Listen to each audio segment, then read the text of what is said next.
Welcome to Talking Giants, presented by SeatGeek. I'm your host, Bobby Skinner, here with my co-host, Justin Pennick. And we got our last mailbag until week 1 game day. So very excited. Training camp is rookies and injured players are reporting today. So very, very excited for that. It's training camp season, getting pumped for it. So we got a mailbag, and a lot of them are training camp questions. So good job on the listeners for keeping it on topic. Justin, how are you doing? Hi, Bobby Skinner. I am coming to you from Springbrook Country Club in Morristown, New Jersey. I was asked to kind of come and cover a charity event, which is kind of cool. I feel very out of place at a country club. Somebody asked me, "Are you going to golf?" I'm like, "No, I've barely." You put the in country club. I won't say. Maybe if it was the last 2 minutes of the podcast, I would say, but I won't say it at the top. Not really getting what you're putting down there, Bobby Skinner, but I'm excited to be here. I'm going to leave the link in the description of the show for the show notes. The Bubba Fund, it's in honor of the late Bill O'Donnell, my alma mater, St. Peter's Prep. They kind of asked me to come out here. So if you want to donate, and if you want to, if you have some stuff to spare, we'd appreciate you donating to that. So Bobby Skinner, let's get into this mailbag. Yeah, we'll get into the mailbag first. Since we have one new member of the family, and it is Nigel Ito. Julian, I want to test you're the youngest. What cartoon character has Nigel? What show? No idea. The earliest. Wild Thornberries. Never even heard of it. Do you know that, Justin? No, I do not. Well, anyways, the Wild Thornberries. Who are they brought to us by? Julian, who are they brought to us by? Bear Burger. No. Patreon. Fired. Patreon.com/TalkingGiants for $2 a month. That's where Nigel. You could also go to Bear Burger. That was one of the funniest moments. Patreon.com/TalkingGiants. Thank you to our patrons. You are our family. Really, really excited to get into camp where we're going to be talking with everybody and giving some nice little behind-the-scenes updates. You want to be part of those behind-the-scenes updates when we record the shows live. Patrons, that's where you got to be. All right, let's get into this mailbag. Steve, take it away, Steve. Mail time. The mail's here. Come on. Here's the mail. It never fails. It makes me want to wag my tail. When it comes, I want to wail.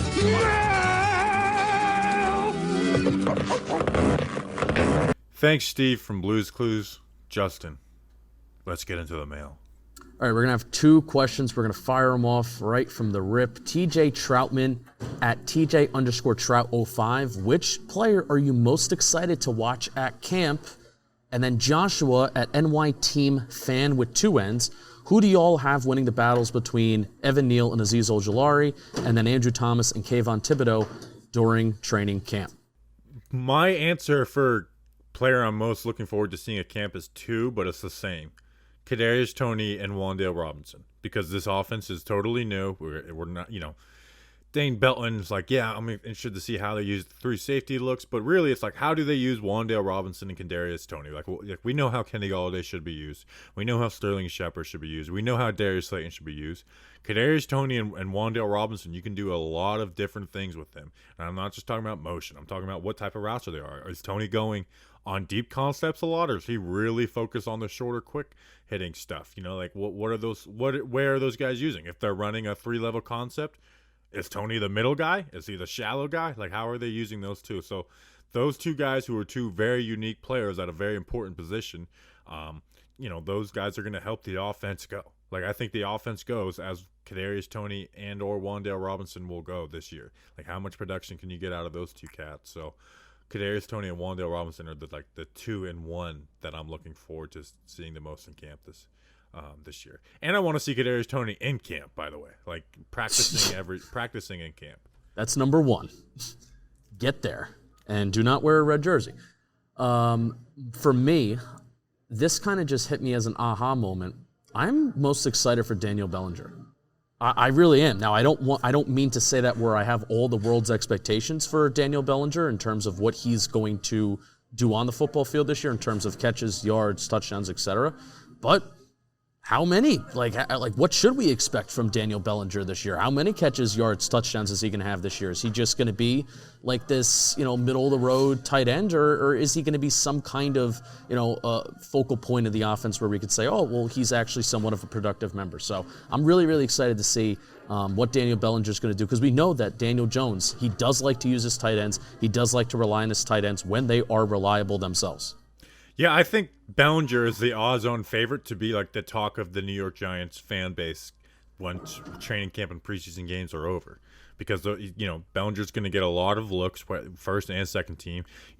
Even if Daniel Bellinger is the first string tight end, he's going to play preseason games longer than the other first stringers are. Like, they're going to keep him in the game, so that's going to give him more opportunities to go out there and make plays. If he can look halfway decent blocking in those preseason games, that will be really encouraging. Like, if Daniel Bellinger looks solid blocking in the preseason games, I'm getting thrilled. Like, the less of the receiver ability from day one is what I'm worried on. It's how well does he adjust as a blocker to the NFL? So yeah, Bellinger is the odds-on favorite to be like have his stock rise the most after training camp. I think his stock probably rose the most in OTAs because he was like a 4th-round rookie and they're practicing with the first string already, even though it's like the weakest position group on the team. Yeah, absolutely. And I put these two questions together in terms of the camp battles between Evan Neal and Azeez and Andrew Thomas and Kayvon, because odds are those are the players that a lot of fans are most excited to see. So, Bobby, let's stick with Evan Neal and Azeez Ojulari and then Andrew Thomas and Kayvon Thibodeau right now, then maybe we'll do vice versa.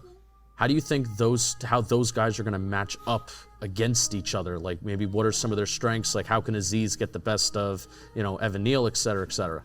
Well, we don't know for sure if that flip. will be the matchup. This is the new defense, but they're going to flip. That's here's what I'll say. I expect Andrew Thomas to win the battle versus both those guys, and I expect Evan Neal to be good, but have some bad moments in there. A moment where Azeez dips the edge on him. He mistimes his punch and dips the edge on him. We have a question about one-on-ones later where I'll go into some Evan Neal stuff. But I do if you're saying who has the higher stock out of training camp, the offensive tackles or the edge rushers? I'm going the offensive tackles. One, because Thomas is the best, of the 4 right now. Kayvon, they got high expectations. They're going to bring him along. So I just think I lean towards the tackles. Maybe some O-line bias in me. Yeah, and we'll see how Evan Neal transitions to the pro game as well, because I think Wink Martindale is really going to throw a lot at the offense, and I think there's going to be a ton of moving parts. I think you're going to have edge rushers lining up in the interior, and they're stunted around to the outside. I mean, there's going to be a lot of kind of disguises. There's going to be secondary players that are coming in on blitzes too. So, if Evan Neal, let's just say he's a little bit behind mentally, but obviously, physically, I think, he's a physical beast.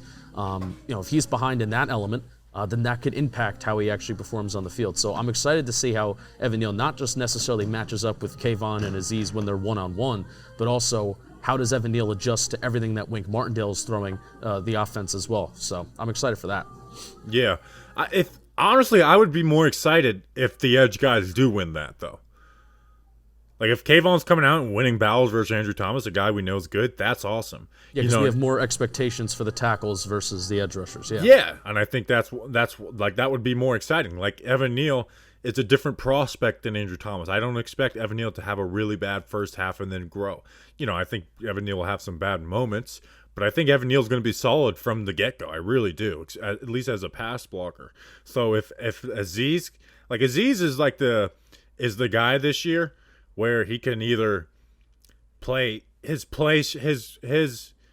performance will either have him like in the bad graces of the fan base, being like, this guy didn't get any better, or he's like, hey, the added strength actually helped and this guy took another step. It doesn't mean having 11 sacks. It could be 7.5 sacks, and it's like, but he's really added his presence as setting the edge in the run game, and different affecting the game in different ways than just speed and quick hands. So, he's obviously really young, and he's 21 years old now. So, is Azeez still 21? Maybe he just turned 22. Maybe because I think he might have turned 21. Because I'm like 24. It's so crazy how much younger he is than me, and I'm 24. So, all right. Next question. Matt Reichel at Matt12R. This is actually kind of fun because now that the offseason is like officially over, we may obviously training add a camp corner. technically is the off season. Yeah, but I mean, we may even add like a corner or a safety or somebody like that. But more moves are going to be made. But I feel like at this point, it's fair to ask this question: what is your favorite move of the offseason? I'll let you go first. We're eliminating Kayvon and Evan Neal from this. Yeah, because those moves were kind of good. I really am thinking more and more about the addition of Mike Kafka and what it means to the Giants and what it means to the offense, and I'm liking that more and more. So that is what I'm going to say. As of right now, that is my favorite move of the offseason. I've been just having this like feeling over the past couple of weeks as we get closer to training camp, and the newness is wearing off a little bit. I low-key like Kafka a little more than Dable. Like I'm more excited for bringing parts of that Chiefs offense over than I am Brian Dable. The labels of Air Coryell and West Coast and Earhart Parkins they're kind of outdated at this point because everything is a mix of everything, and you say, oh, Garrett ran an Air Coryell, that's based on guys getting vertical. Well, we didn't do that. But Kafka is coming from a base of a West Coast offense. Shermer ran West Coast. I like what the Chiefs offense did more than the Bills offense. Like I do. Like what the Bills did is like they ran, I thought, solid good concepts and ran them well. Like they ran them well with good personnel. A lot of it was Josh Allen and Stephon Diggs making plays and being able to, like, hey, when they go too high safeties, we can still, like, they got the middle of the field open, we're gonna attack that, and Josh Allen has the arm strength for it. So it's not a knock on Dable, but I'm more excited to bring the elements from the Chiefs offense over than I am the elements from the Bills offense. Like I'm really excited for Mike Kafka. Yeah, I know at the time that we were looking for an offense coordinator, we were so fascinated. Oh, is Ken Dorsey also going to leave the Bills? Remember, that was like a thing that was done. But in a way, I'm glad. Shout out GT Bobby Thompson. I'm glad that it happened the way that it did because, then we'd be basically just becoming the Bills if it was Ken Dorsey. But bringing in Mike Kafka and what the Chiefs did, it's what the Bills almost didn't do well. So, going back to the Cover One guys, I saw them talking about how the Bills have had difficulty running screens the last couple of years and executing those screens. Well, you think back to Kansas City and Tyreek Hill, Patrick Mahomes, Travis Kelce, just some manufactured targets and yards after the catch. They have guys yards after the catch that do really well on that team. They did that very, very well in the Chiefs, whereas the Bills struggled with that. So I feel like Kafka and Dable, like hopefully they're going to get the best out of each other. And that is why I am most excited about that off-season move. Yeah, I'm very excited for Mike Kafka. Like he might be my favorite coach on the staff. Like I'm excited to see what he can do. He's definitely a smart guy.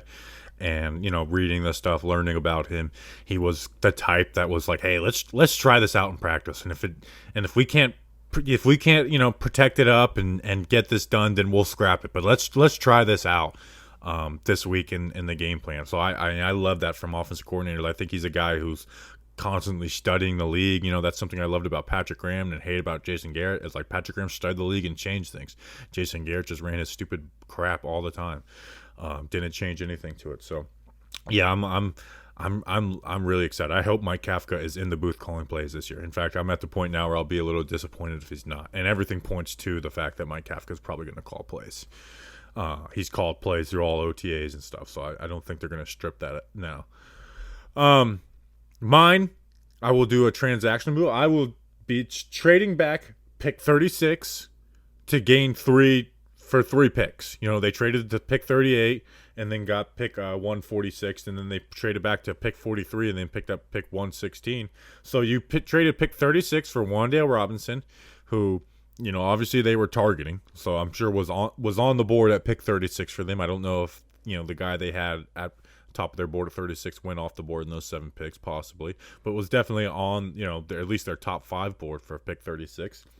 And then you get Dane Belton, who's going to be the third safety automatically on this team, and then Micah McFadden, an exciting linebacker. on this team. So you took pick 36 and got 3 players and 3 guys who are going to play for the New York Giants this year. Like, all 3 of those guys are going to have an impact on the New York Giants this year. Wandale obviously has, the most expectations, comes with being picked second, but adding those extra picks you only drop down 7 picks in the second round. Dropping down 7 picks in the first round is a lot more damaging to your pick. But dropping down 7 picks in the second round and adding 3 guys, I think that's my favorite move, outside of obviously taking Evan Neal and Kayvon Thibodeau in the first round. Yeah, Wan'Dale Robinson was already a little bit of a controversial pick, still is a controversial pick. Hey, anybody can make an argument that, he would have been available even if the Giants wanted to trade down again. But imagine if, the Giants really wanted Wan'Dale Robinson. It was clear they wanted Wan'Dale Robinson, but then they just take him at 36, and then they don't get those extra picks. And they don't have those other players that they have, on as part of the draft class as well. I mean, that would be somewhat of a tough pill to swallow. But the fact that you have those other players and they wanted Wan'Dale Robinson, they were smart enough to trade back and get it. So yeah, I wouldn't call it my absolute favorite move just because. What would be your favorite transactional move? My favorite transactional move? Looking at what happened between there. So one wide receiver went off the board. So no wide receivers went off the board between pick 36 and 43. The guys who did, Breece Hall, not taking him, Jalen Petrie. Maybe that definitely could have been somebody they went after when you think about the fact they went after Dane Bell and Ebiketie. I don't know if they would have double dipped on edge. Kyler Gordon, Boy Mafe, Kenneth Walker, and Andrew Booth. So you got a couple corners that they might have been targeting. Yeah, which that may come back to bite them. But I don't want to do the hindsight of NFL drafts, blah blah blah. But favorite transactional move.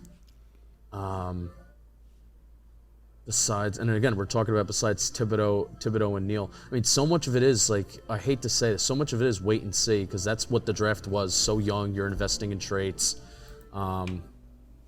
Would it be Glowinski? I mean, they got him a solid. Yeah, but I feel dirty saying Glowinski just because he was their highest paid free agent, but that wasn't paid. He wasn't paid a lot though. It was because we had no cap space. So I'll say Glowinski. They could have easily said we're going to go into this year with Azudu playing guard, Shane Lemieux coming off of injury.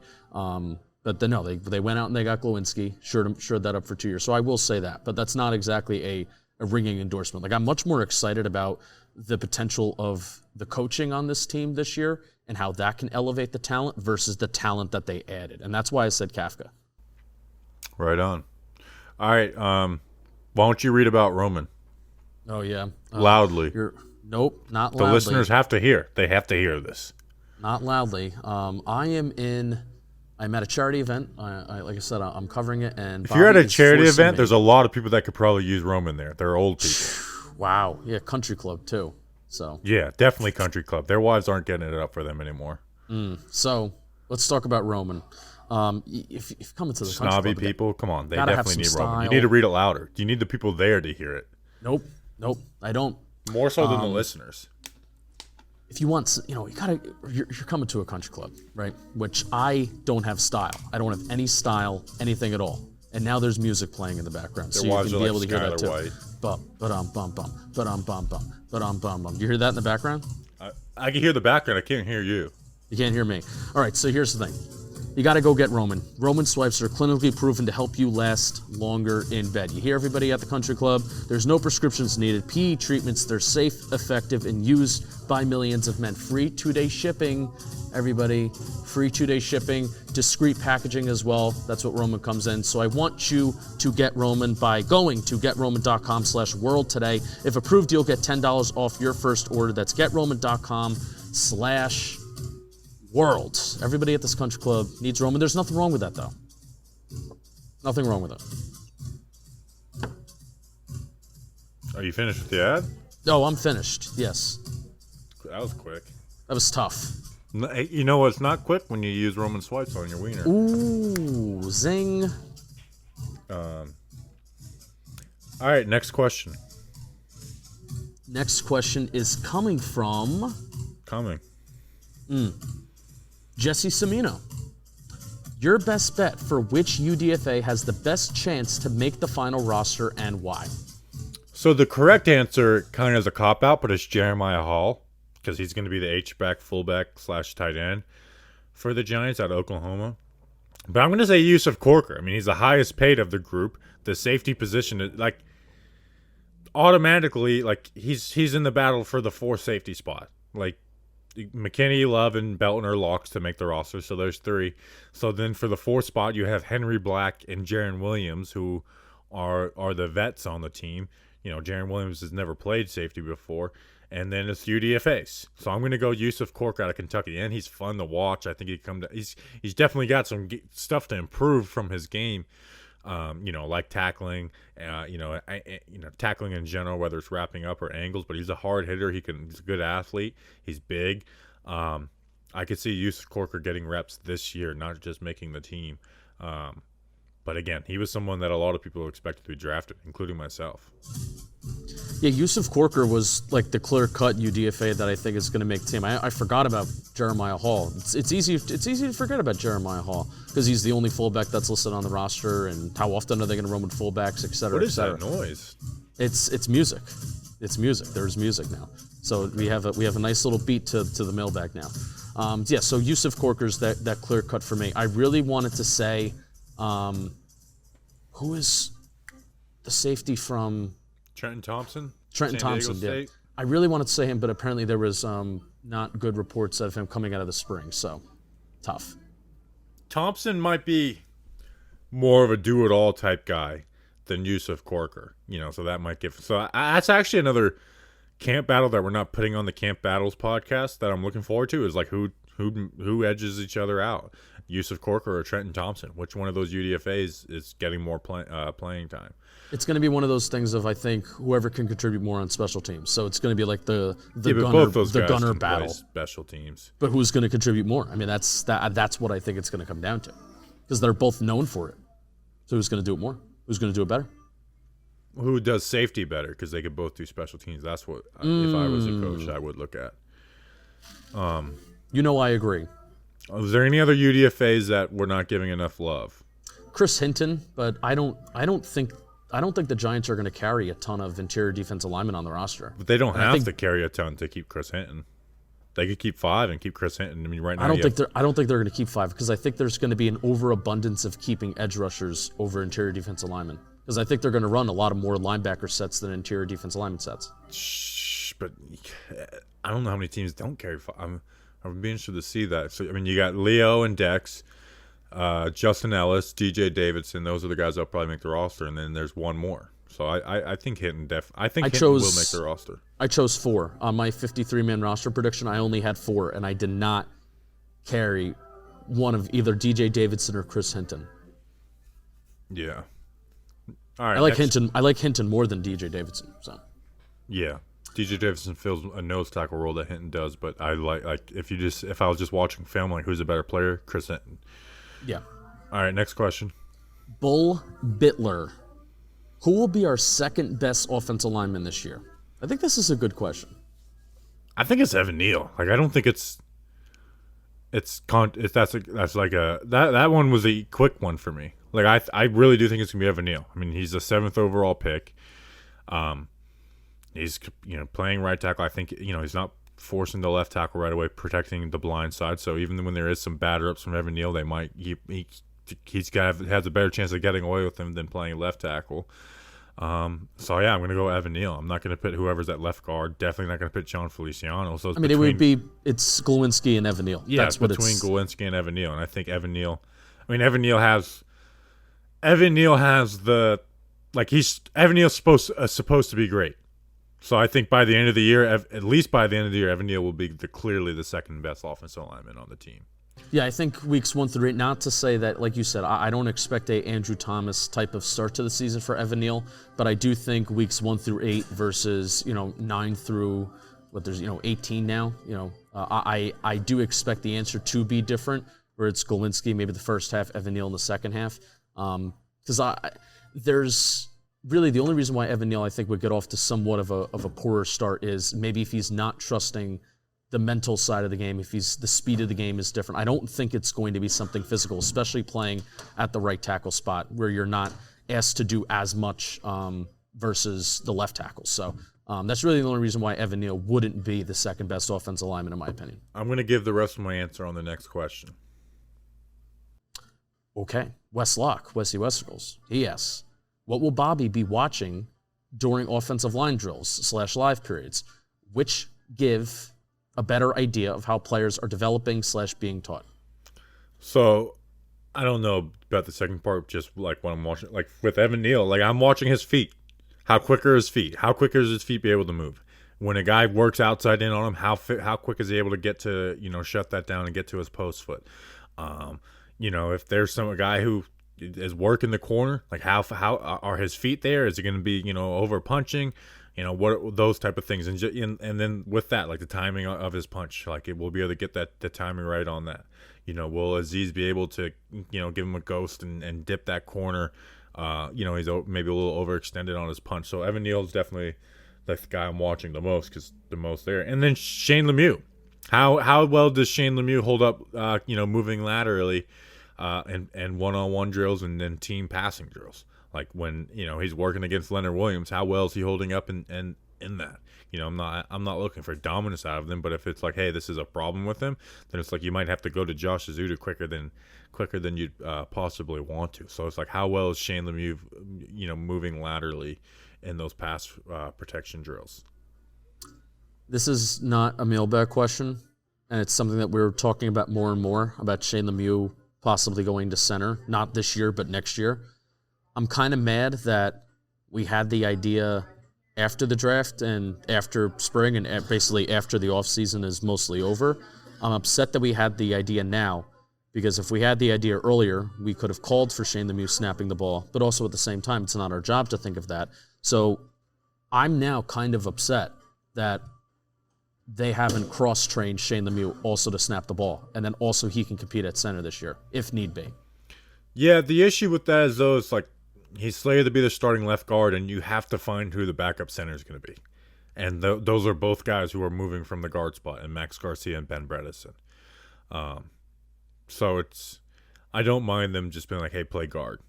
And worst case, and again, we don't know what to expect out of Shane Lemieux this year. So, where with Gates, it was just like, hey, this offensive line's bad. Gates showed to be a good offensive lineman in 2019. Where does he fit? You're not going to put him ahead of Hernandez or Zeitler, even though in hindsight, moving him ahead of Hernandez wouldn't have been the worst thing in the world. And then he's not going to have a full-time home at tackle. And you just said you don't know what to expect out of Shane Lemieux this year, which means, like, to me, if Azudu wins that job, if Shane Lemieux goes down with an injury, he's down for 4 weeks, and then Azudu takes the starting job and he's doing all right, then, okay, is Shane Lemieux just a backup guard? So that's why I kind of just wish that they cross-trained him.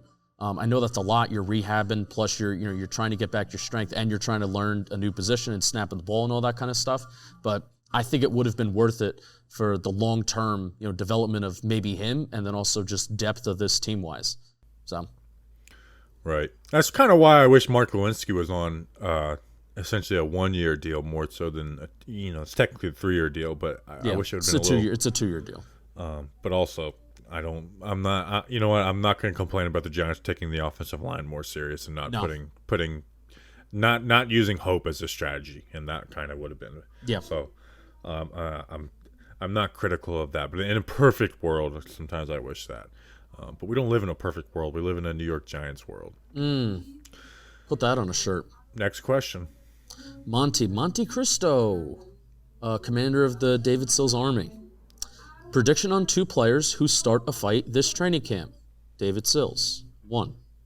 The easy one is who? I mean, it's John Feliciano. Yeah, that's the easy one. I really think Dex is going to get into it. I think he's mad. I think he wants his money.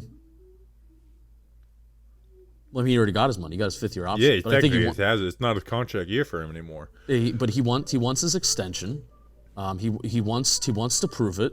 I know he's gullible. I know he's not gullible. I know he's jolly. He's laughing all the time. But I think there's going to come a day where he's going to get tired of this what do they call themselves? Dirtbags. He's going to get tired of this whole dirtbag thing this summer. He's going to punch somebody in the face. You know what I'm interested for Dexter Williams? Dexter Williams. Dexter Sure. Lawrence We can't talk this episode. is he actually going to play nose tackle, or did he just say yes to a press conference question in the OTAs because that's what Dexter Lawrence does? He does look bigger. Yeah, he said it. He said he was out of shape and at the beginning of OTAs. But, like he was asked, like, you think they're going to play you a little more nose tackle? Yes. It's like, yeah. He said, yeah, which Dexter Lawrence kind of would have said, yeah, if they would have asked him anything. So that's what I'm interested. Like, is Dexter Lawrence actually going to play nose tackle, or did he just say yes to a press conference, and that's been a talking point all off season? So, I mean, why not? I would like because I think he can be more dominant there. You know, Yeah. like he's not I think he could be more dominant there. Where Dalvin Tomlinson, do I think Dalvin Tomlinson would have been dominant as a 3 technique? I don't know, but as a nose tackle, he was a beast. You know. In fact, I was listening back to the Nick Gates interview when we were putting together the best of, man. It's like that. Think about all the teams we play. What have been the nose tackle where it's like, man, this nose tackle's really handled us. Like Dalvin Tomlinson was a nice player for this team. The way he was able that's who Nick Gates said was the toughest guy that he went up against, and he was going up against him every day. Yeah, Dalvin was good. Yeah. Still taking Odori Jackson over him. Debatable people. All right. That might have been the most hot I was on a mailbag. It was like, why are everyone's anyways? What we could have done is not sign Kyle Rudolph. Who else? Bud and Julian. Who else did we sign bad? We could whatever Any combination of crappy players Hey. I mean, it's not a hot take at this point, it didn't have the effect that they wanted. So He had 0 touchdowns, and all the concerns we had for him, which is not being on the field, has been nothing but true to this point. Listen, we're in August. I don't want to hear any of it. yeah. Not allowed. Fired. I'm still excited for Kenny Golladay this year. He still is a really good wide receiver. I'm excited. Over for him. 5.5 touchdowns. I'll take the under on that one. Yeah. Over on whatever Tony and Wanda have. Wandon. Yeah, you're in lockstep with me. Yeah. Can you read the ad, Julian? I sure can. We've got Bear Burger I today. didn't answer the question, by the way. Xavier McKinney, I think, is going to start a fight. I think he may have been the beginning of the big brawl last year. Like, McKinney likes to hit dudes. He's taking more of a leadership role, so he's going to bring the intensity. I think Xavier McKinney starts a fight. We're going to have a much better idea in future years of fight questions after we witness this year and after we see the dynamics of the team, who likes to get into what, who's about it, who's not about it. I really hope we get one on camera. I'm going to be freaking out. I'm going to be racing to get those onto all socials. Like, we really need a fight video on camera this year. You'll be racing. Oh man, you no longer have your tiny ass phone. You 6'7" would be racing with your tiny ass phone, but you don't have it anymore. I do have it right here next to me, but I don't know. Bring It won't charge. It won't charge. It like 2 days after I got this phone, it stopped charging. Bring it up to New York, and then when we record, we'll frame it and we'll have it as like a memento. By the way, are we recording at the Airbnb or the warehouse? We're gonna mix it up. Odds are, I think we should do the warehouse. There's technically a note that you're not allowed to record video in the Airbnb. Now that's Really? for porno, so I'm not worried about it. But part of me is like, maybe I'd rather not. I don't know. But I think if it's and I'm a little worried. Well, you know what? We'll see what has the better internet. Is the warehouse? Well, I mean, the warehouse has the better internet, like 100%. Okay, then we'll do it at the warehouse. We'll set it up there. Okay, perfect. Julian, can you tell me about Bear Burger? I sure can. Bear Burger has something for everyone. Yes, even you. Bear Burger is obviously a burger joint, but they do not want to be bogged down by those labels. Bear Burger's menu is filled with options for everyone, regardless of dietary preferences. Whether you're 100% vegan or you think ketchup is a vegetable, Bear Burger will not judge you. At Bear Burger, there's only one dietary restriction you'll be limited to: food that tastes great. Bear Burger Kitchen Bar Happy Hour is the best in New York City. They're open from 12 to 7 p.m. Monday through Friday. That's the happy hours, 12 to 7 p.m. Monday through Friday. Exotic burgers are back at Bear Burger. They've got elk burgers, ostrich burgers, which I have never tried before and I would love to try, and my personal favorite, bison burgers. They've also got bar bites at Bear Burger Kitchen and Bar. All of the Bar Bites food items go for $9.95, and that is available Monday through Friday, 4 p.m. through to 7 p.m. They've got 2 Nashville sliders, 6 PBRs, and a martini, all for under $20. And their lunch special, the lunch special at Bear Burger Kitchen and Bar is 12 p.m. to 4 p.m. Monday through Friday, and it is $14.95, all served with fries. Make sure to click the link in the description to find yourself at your favorite new happy hour spot, burger joint, and luncheon. Word up. Thank you, Thank Bear you, Burger. Julian. Bear Burger is the best. I'm excited to get my Bear Burger during training camp. Madden knows something that we don't about these ratings. Richie James is only 3 points below Kadarius Toney, 1 point below Darius Slayton, and 4 points above Wan'Dale Robinson. Tell me, Richie James summer. It's heating up. Julian, if they keep Richie James over Darius Slayton, your reaction is?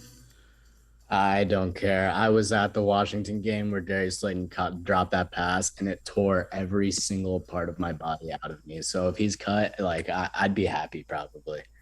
That's such an emotional reaction. No wonder you're Absolutely, 100%. And I think that's, anyways. Next question. I'm not doing a Darius Slayton rant for like 4 podcasts in a row. No, my goal is to work Richie James into every single podcast that we do at a random point. Won't be that tough to do during the Camp Battle one, because we're going to talk about him. I didn't do a poll for him. Ooh, tough. Gonna work it into it. Greg Murchio asks, great stuff. This is Greg's dad's son, Greg. Oh, thank you, Greg's dad's son, Greg. Great stuff during the slow season, as usual, guys. Every year there is a unit/player that surprises and Sounds like turns there's heads. someone shooting an AR-15 in the background. even in the worst of seasons. What player? Listen, I don't ever want something like that to happen, but if it did, I would like it to happen on the Talking Giants Patreon stream. Sure, and watch I would try and stay on air and escape. We'd finish the show and put it out. I mean, it would do insane numbers. What player or group of players do you see outperforming expectations and really getting Giants fans excited this year? And then also Jacob Nason asked, if there is a player that literally comes out of nowhere to make an impact, who do you think it would be, and do you think it could be Jarren Williams? So, this answer, I'm starting to wish we didn't interview this guy, because people will say, oh, it's just because you interviewed him. Antonio Williams. Matt Breida's not a power back. He's our second string right now. I really think Antonio Williams is going to have some type of impact. Like, I think he could earn hit. Like, if Saquon Barkley goes down, who do you want, having to carry the ball more, like 18 times a game? Like, 18 times is a lot in a game. But, like, I think it's Antonio Williams. It's a position where those stories do happen, where a guy, been bouncing around the league and didn't find his spot, and then goes and he plays really well. Like, that happens at the running back spot. And there's really no one else on the roster that they mentioned Jarren Williams, but like, to me, it's Antonio Williams. Like, Antonio Williams is the guy no one's talking about that I could see having like a solid role on this team. Antonio Williams might be the best short yardage back on the team after this year. Like, if Saquon Barkley doesn't return to that efficiency that he had in 2018 and 2019, Antonio Williams we could look at him as, hey, he is the best short yardage efficiency running back on the team. Yeah, like Matt Breida's has a lot of speed, and as much as they did bring him over here, like, they didn't use him a ton in Buffalo. Obviously he was the third guy on that team, but he also was much faster than Zach Moss and Devin Singletary. So I could see it being Antonio Williams. Is there another guy for you, Justin? No, like I said, it could be Jarren Williams. Like, we've never seen Jarren Williams play safety, and let alone I can't even tell you who Jarren Williams is as a player. Like, what is he good at? What does he do? Et cetera, et cetera. There's so many young guys on this team. There's so many guys that we haven't seen that Like literally, if you say anybody, I'm like sure. Like I'll buy into it. Well, you got to give at least a name. So here, I mean, that comes out of nowhere.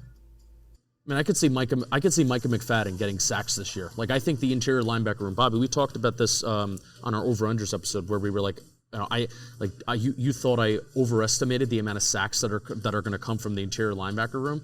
I don't know. I do think that like a guy like Micah McFadden can get 3-4 sacks this year, which for a rookie who's going to get the certain snap share that he's going to get, that is an outlandish take, even though you could be sitting there thinking, oh, Justin, that's kind of expected. But I think Micah McFadden can come here this year and have 3-4 sacks and be a solid ball player in that pass rushing department. I'm saving my reasoning out for this, but I'm buying Micah McFadden stock for 2022. I also think just because the way Wink runs the defense and how we're going to be blitzing so many people out of nowhere, like pretty frequently, then it's totally realistic that we get kind of no names coming out of nowhere and getting a sack.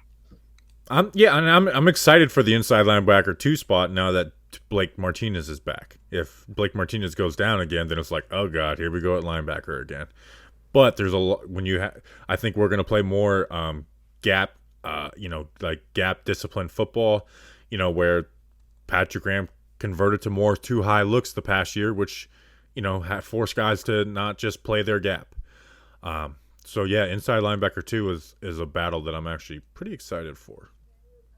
Very excited for, and it's going to be one of those things. A little spoiler to our, when we actually talk about it. I mean, it's going to have to depend on like a situation thing where I'm not even like saying that Take Ratter should be the definitive interior linebacker 2, McFadden or Beavers, but I really hope that they use them interchangeably, and depending on who does what well in camp, like Micah McFadden, pass rushing guy, Take Ratter. Downs coverage. 1 and 2, coverage, et cetera, et cetera. So that's what I'm hoping the interior linebacker 2 rotation looks like. All right, next question. Jack Salazzoni. Good Italian name. Do you guys think the Giants are going to be running a lot more play action and RPOs this season under the new scheme? Just curious what you guys think the offense is going to consist of as the play type goes. I have numbers. I have numbers too. What are your numbers? Let's compare numbers. RPO heavy. Pass RPOs, Bills were 4th, and Chiefs were 5th in RPO attempts. And run RPOs, Chiefs were 4th, Bills were 5th. And just regular play action, Bills were 1st, and Chiefs were 5th, and those just raw attempts. So, absolutely. And then you factor in Daniel Jones's legs; those have always shown up the most on RPOs. Yeah, I think it's going to be really RPO heavy. Daniel Jones has done solid with those, and then obviously the play action in general is going to go up. So yeah, I think this is going to be a team that runs a lot of play action, specifically RPOs. And then you have a talent like Kadarius Toney. You have Wandale Robinson, guys. You get the ball too quick and let them do their damage. If they want to roll the safety down, then we're going to take our shots with Kenny Galladay. You have Daniel Bellinger, who is kind of a traditional tight end who fits a little better in that. So yeah, I think we're going to be RPO heavy this year. I have Josh Allen and Patrick Mahomes a 2nd and 3rd in RPO attempts. I looked at teams. You're looking at just individual quarterbacks. And I have Josh Allen as 1st for play action attempts, and Patrick Mahomes is 3rd. So I'm going to go with my numbers since they're yours better. Are player, not team, which we're looking at. We don't have Patrick Mahomes or Josh Allen. Did they miss any games? Did I miss something there? No, there could be other QBs who missed games though, and then they would have been higher, and then they dropped off because they didn't have it. Blah blah blah blah blah. They run it a lot. RPOs definitely, or there's going to be more in this offense, but play action. Jason Garrett actually ran a lot of play action, and it's not something that typically comprehends in your brain just because everything is so bad that Jason Garrett did. But he did run a lot of play action. But the Bills and the Chiefs ran more. So yes, I think we are going to be getting more and more of all of that, which is awesome. I'm a fan. Miami Dolphins were 1st in RPO pass attempts. Did they have any QBs out? Tua and Brissett. The Cardinals, Kyler Murray missed games. And then the Eagles were 3rd, and then Bills and Chiefs. I like my numbers better.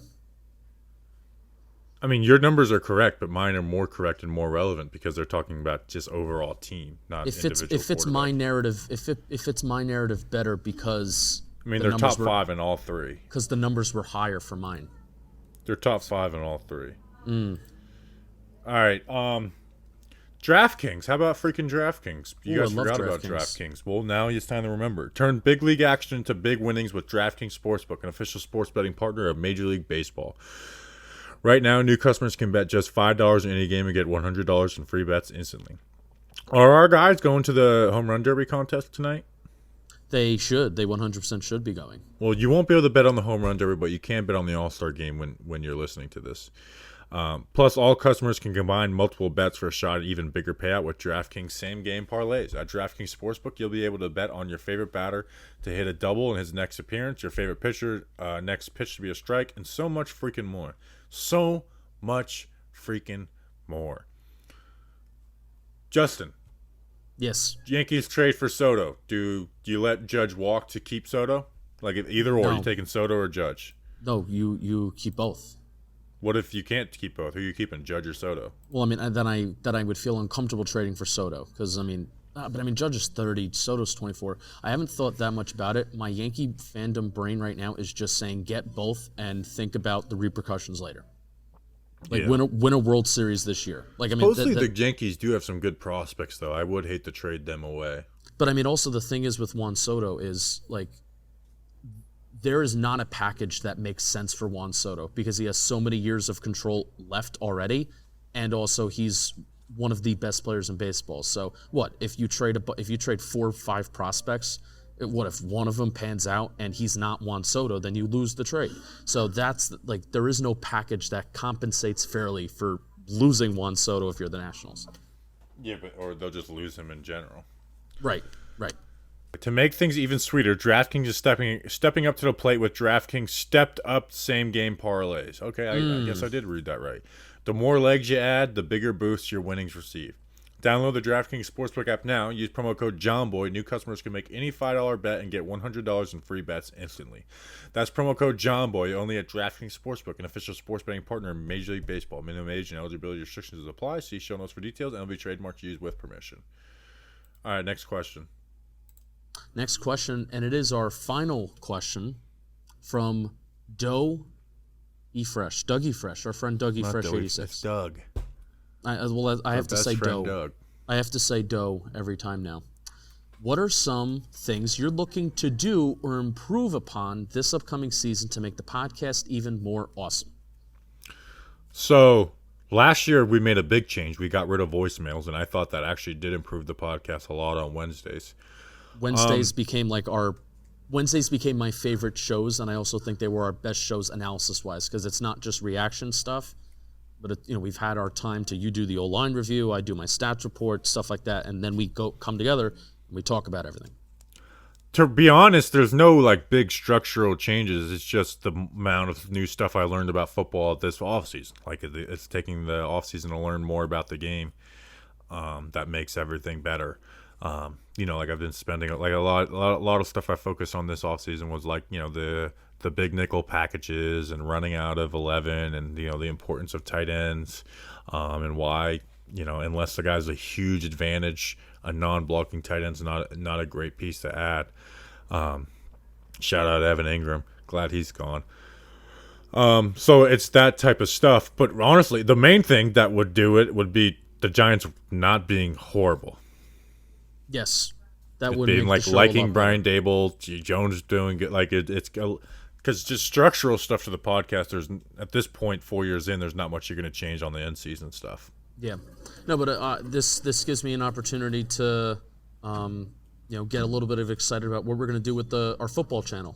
It's called Talking Football right now. May change the name around a little bit, but I'm really excited for the stuff that we're gonna do there, and the short-term content. If you're a fan of the short-term stuff, if you like the O-line reports, this is stuff is gonna be shorter. If you like Bobby's film breakdowns and you like stuff like that, that's what that channel is going to be, and I'm excited to tackle that this year and watch more of the NFL because sometimes the rest of the NFL is a lot more fun than the Giants. So stay tuned for that, and you're gonna love it.